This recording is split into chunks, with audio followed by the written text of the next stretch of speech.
Every build starts with the foundation. In this case, it's going to be 47 inches by 47 inches. By the time I add the outside, it's going to be 48 by 48. That means I'm not wasting a lot of wood.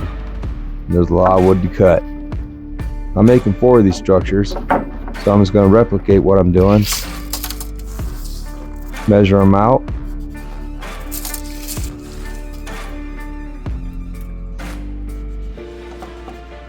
Maximize the time. Which means now I can cut all my pieces before I even start building.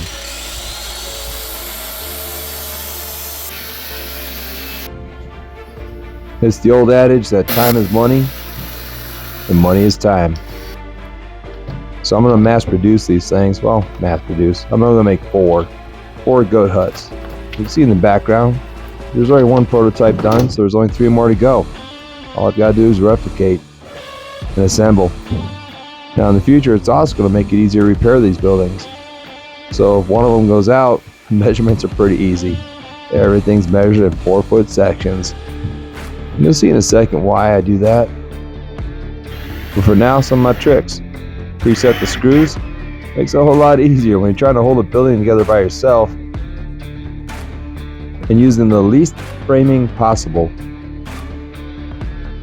The whole point of this project is not to spend a lot of money and to make them strong enough to hold up to the goats, because they definitely do destroy things.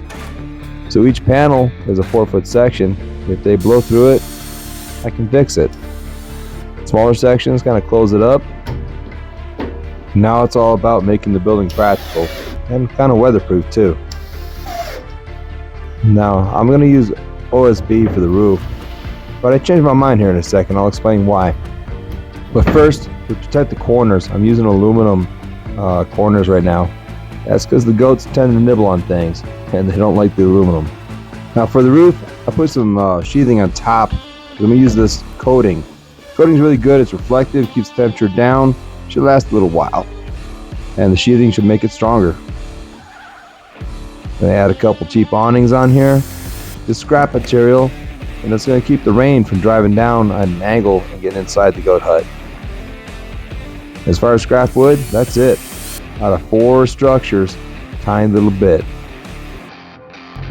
I kept the weight down so my tractor can take them out to the pastures. I can move these things around, and that's the whole point of it. I want to be able to move them around and make best use out of them.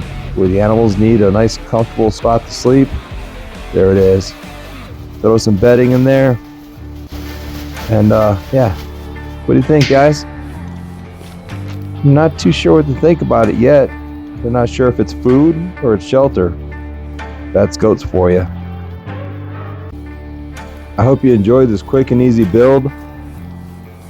It entertains, but hopefully inspires. Just keep pushing forward, and y'all stay safe.